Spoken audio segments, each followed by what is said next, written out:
میں آپ سے سب سے بلکہ پوچھنا چاہوں گا واٹس یور فیوریٹ ذکر؟ ویسے تو بہت سے اذکار ہیں لیکن واٹس یور گو ٹو ذکر کہ جب آپ فری ہوں اور آپ آڈینس کو بھی بتانا چاہیں کہ جی ہاں یہ آئی لو دس ذکر. اچھا علی بھائی، میں آپ کو بتاؤں کہ ایک پریکٹس جو میری پہلے بھی رہی ہے اور اب زیادہ ہو گئی ہے، وہ یہ ہے کہ جب بھی میں ذکر کرنا شروع کرتا ہوں نا اللہ سبحانہ و تعالیٰ کا، تو میں استغفر اللہ اور اللہم اغفر لی سے آگے نہیں جا پاتا. اللہ، کیونکہ میں نا میرا دل کرتا ہے اللہ سبحانہ تعالیٰ کا ذکر کرنا. سبحان اللہ. اور میں اپنا محاسبہ جب کرتا ہوں نا کہ میری عبادات کا، نماز کا جب میں محاسبہ کرتا ہوں تو میں استغفر اللہ اور اللہم اغفر لی سے آگے نہیں جا پاتا. سبحان اللہ. کہ میں اللہ تعالیٰ کا استغفار کرتا رہتا ہوں کہ اللہ تعالیٰ مجھے معاف کر دے، تاکہ میں اس کے بعد چاہتا ہوں کہ میں سبحان اللہ، الحمدللہ، اللہ اکبر، لا الہ الا اللہ، اور رسول اللہ صلی اللہ علیہ وسلم کے اوپر بھی درود، اللہم صلی علی محمد. لیکن میں نے recently I find myself just saying اللہم اغفر لی، اللہم اغفر لی یا استغفر اللہ.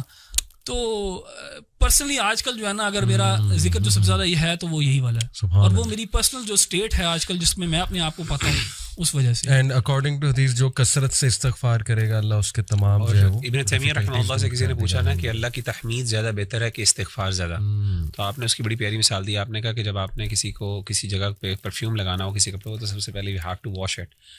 سو اس کی پرفیوم تو تحمید اللہ کی تو وہ ایک خوشبو ہے، اور آپ کی گندگی جب تک صاف نہیں ہوگی تو سبحان اللہ، یعنی استغفار کئی دفعہ پریسیڈنس رکھتا ہے اوور سبحان اللہ. Amazing example. اچھا، while I agree with what Ahmed بھائی نے کہا ہے، لیکن آن دا کنٹریری اگر آپ دعا دیکھیں یونس علیہ السلام کی، تو اس میں آپ کو ایک دوسری پکچر ملتی ہے. میرے لیے پرسنلی جو ہے نا، حوقلہ جس کو کہا جاتا ہے، لا حول ولا قوت الا باللہ، یہ بہت امپاورنگ، مجھے بہت امپاورنگ دعا لگتی ہے، کیونکہ اس میں جو ہے نا وہ اس بات ہے اللہ تعالیٰ کی طاقت اور قدرت کا. اور اگر آپ دیکھیں تو یونس علیہ السلام کی دعا میں بھی یہی ہے، یعنی کہ اس میں بھی اس بات ہے لا الہ الا انت سبحانک انی کنت من الظالمین.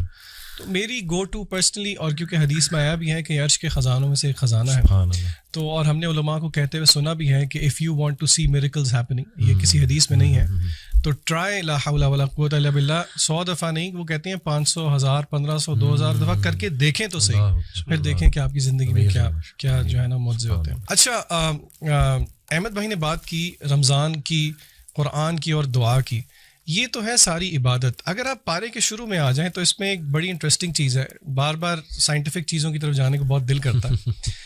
اللہ تعالیٰ نے قرآن مجید کے اندر جو ہے وہ ایک طریقہ رکھا، اور وہ کس چیز کو ثابت کرنے کے لیے رکھا کہ آخر اللہ کی عبادت کیوں کی جائے. یعنی کہ وہ کیا دعویٰ ہے جس کے بعد اللہ تعالیٰ کہتے ہیں اچھا کیونکہ ایسی بات ہے اسی لیے میری عبادت کرو. اللہ تعالیٰ نے ہمیشہ توحید ربوبیت کو کلیم کر کے آگے پھر کہا ہے دیر فار ورشپ می. کیا مطلب توحید ربوبیت؟ کہ مثلاً اللہ تعالیٰ خالق ہیں، اللہ نے یہ پیدا کیا، اللہ نے وہ پیدا کیا. تو میں جن آیات کی طرف اشارہ کرنا چاہ رہا ہوں وہ آیات یہ اس پارے کے بالکل شروع ہی میں ہیں.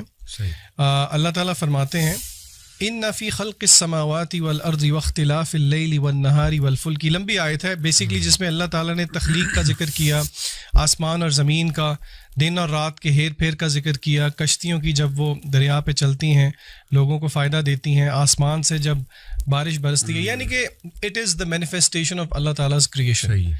اور اسی طرح اور سورہ بقرہ کے شروع میں بھی اللہ تعالیٰ نے جب کہا یا ایھا الناس اعبدوا ربکم، کہ اللہ کی عبادت کرو، اس کے آگے پھر اللہ تعالیٰ نے جو دلائل دیے وہ ربوبیت کے دیے. تو اس سے ہمیں ایک جینیسس آف فیتھ کا پتہ لگتا ہے کہ کس طرح اللہ تعالیٰ ہمیں الوہیت کی طرف لے کے جانا چاہتے ہیں کہ ہم اللہ کی کریشن پہ غور کریں.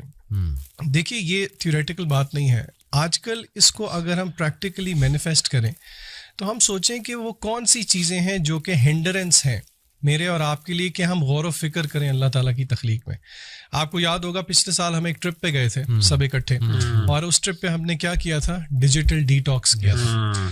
اور ہم نے رات کو بیٹھ کے سب نے لیٹ کے، آپ کو یاد ہوگا آسمان کی طرف کوئی گھنٹہ 1.5 گھنٹہ جو ہے وہ تاروں کو آبزرو کیا تھا، سورہ ملک سنتے، اور ہم سب نے ایگری کیا تھا کہ اس طرح ٹائم نکال کے اللہ کی کریشن کو شاید ہی ہم کبھی آبزرو کرتے ہیں. بالکل صحیح. تو ہم اپنے بہن بھائیوں کو یہ مشورہ ضرور دیں گے کہ آپ کبھی نہ کبھی اپنے آپ کو تھوڑا سا کٹ آف کر کے اس پہ غور و فکر ضرور کریں, کیونکہ اللہ تعالیٰ نے اس کو دلیل بنایا ہے اپنی الوہیت کے لیے. تو I think this is very empowering. ویسے یہ جو ربوبیت آپ نے بات کی, اٹس اے بیوٹیفل کانسیپٹ. اس کو اگر تھوڑا سا اور ہم آڈینس کے لیے ایکسپلین کر دیں تو بڑا امپاورنگ ہوگا کہ ایگزیکٹلی توحید ربوبیہ میں کیا کیا جو ہے وہ آتا ہے. میرے خیال سے شیخ مغیرہ سے میں ریکویسٹ کروں گا کہ آپ ربوبیت پہ تھوڑا سا ذرا ایلیبریٹ کر دیں پلیز. جی, اس میں نا توحید ربوبیت میں بنیادی طور پہ ویسے تو اللہ تعالیٰ کا خالق مالک ہونا, تین بڑی چیزیں ہیں کہ اللہ خالق ہے اور دوسرا اللہ مالک ہے, یعنی whatever Allah is created Allah کی وہ ڈائریکٹ پوزیشن میں بھی ہے اور اللہ کے ڈسپوزل پہ بھی ہے, اور تیسری چیز اللہ قدیر بھی ہے. یعنی یہ تین, الملک والقدرہ اور ایک خلق, یہ تین بڑی کوالٹیز عام طور پہ توحید ربوبیہ کے اندر کوٹ کی جاتی ہیں. یعنی اللہ تعالیٰ نہ صرف خالق ہے, اللہ آنر بھی ہے, اور اللہ کے پاس نہ صرف اللہ خالق ہے تو اللہ کے پاس ایک نیچرل رائٹ بھی ہے, اور تیسرا اللہ کا ڈسپوزل بھی ہے, یعنی اللہ کے مرضی کے مطابق کچھ پتہ ہل بھی نہیں سکتا.